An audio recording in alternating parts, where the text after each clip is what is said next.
Hi, my name is Laura. I am a powerlifter and strength coach, and today we're going to be talking about sumo deadlifts. So there are four main reasons why you might want to be able to sumo deadlift. A, you just might want to switch from conventional to sumo. Some people experience low back pain consistently when they're pulling conventional deadlifts, so knowing how to sumo deadlift can be helpful for that. You might have better leverages and have the ability to lift more weight in competition with a sumo deadlift. You also just may be starting to plateau in a conventional deadlift, and switching to sumo may be the key for you to continue making deadlift progress. And it's also important to just train both stances in your regular powerlifting training to be a well-rounded lifter. Sumo deadlifts have less demand on the low back and higher demand on your quads, adductors, and hip rotators. Okay, there are four main things to think about when you are setting up for your sumo deadlift. So the first of which is going to be your foot width. So when you come down and bend your knees, your feet should be wide enough in the right position so that your shins are straight up and down when you bend your knees. So if you're too wide, they're going to be slanting out. If they're too narrow, they're going to be slanting in. So build your house. So straight up and down with the shins, feet under your knees.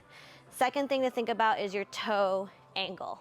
So if you have really mobile hips and you can tolerate having your toes really far out, that's great. Some people have tighter hips and need a more forward toe angle. I usually tell people let's go 45-degree angle out to start with, and then you can make those toe angle adjustments as they come.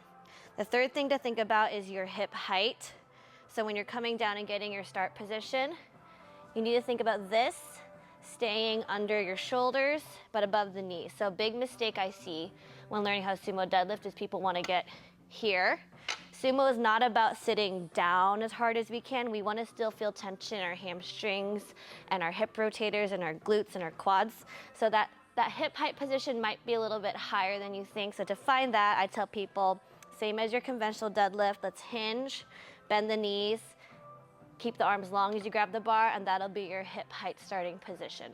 And the last thing to think about is your shoulder position. So same rules as a conventional deadlift. You want the shoulders to be over the bar, not out in front of it, not too far behind it. Being too out in front or too behind will decrease the amount of leverage that you have. So a really easy way to find that is to film from the side.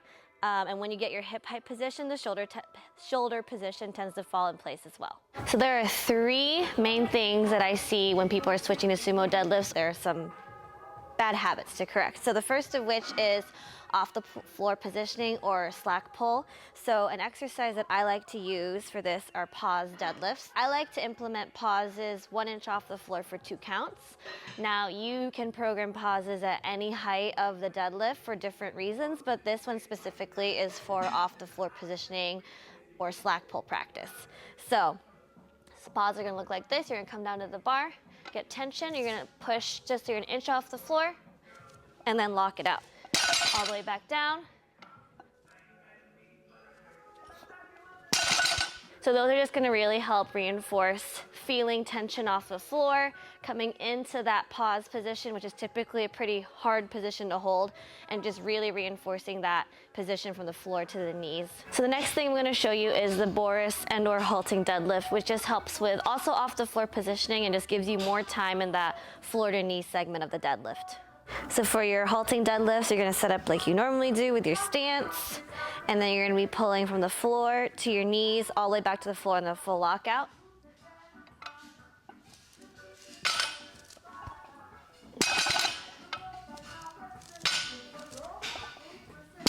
And then really just emphasizing that push with the quads off the floor. Okay, and then the last deadlift supplemental exercise I like to prescribe is a conventional deadlift. And the reason why I like to add conventional deadlifts is because it just helps reinforce hip height as well as help strengthen that posterior chain. So, conventional deadlifts, we usually all start out with these, feet hip width.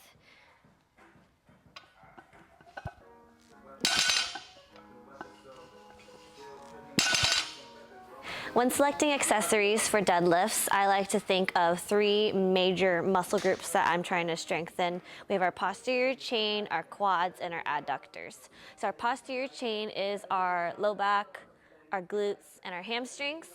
And exercises that I like to use to strengthen those are hip hinges, so like an RDL, Romanian deadlift, or a good morning.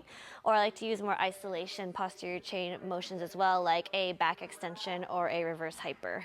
We want to strengthen up that posterior chain because even though sumo deadlifts don't have as high of a demand on the posterior chain, they're going to really help with your lockouts, especially on those max effort competition lifts. One of the next most important muscle groups when you're deadlifting are your quads. They're gonna help you break the bar off the floor when you're deadlifting. Exercises that I like to use to help strengthen up your quads are any sort of single leg work, like a split squat or reverse lunge or a step up. So I'm sorry to everyone who hates those. And then just leg machine exercises. So your leg press, hack squat, belt squats. Okay, up next we have our adductors. We're gonna be spending a lot of time with these guys in a lengthened state. So to avoid any groin strains, we wanna be implementing exercises to strengthen them. I like Copenhagen's and Cossack squats for these. So when should you switch to sumo deadlifts? Well, you may be experiencing a plateau in your conventional deadlifts, and you might want to switch over to see if that could become your stronger competition lift. As I said in the beginning of the video, you might be someone who experiences continued low back pain and irritation from conventional deadlifts when you're training at the volume and intensity needed for progress. So that might be a good time to switch over to sumo as well. And you just may have better leverages for sumo, so you might end up lifting more weight with it. When you're switching over to sumo, there are some programming considerations to take into mind. So how many times a week you're deadlifting, how many days apart you're deadlifting, whether you program sumo deadlifts in before or after squats. A big thing to remember when switching to sumo deadlifts is that a lot of times people find their hips get really tired and irritated, which can take a toll on their squats in the short term. So all those things to consider when you're implementing sumo deadlifts. If you need help with this, I offer remote coaching. You can find more information at www.liberatestrength.com.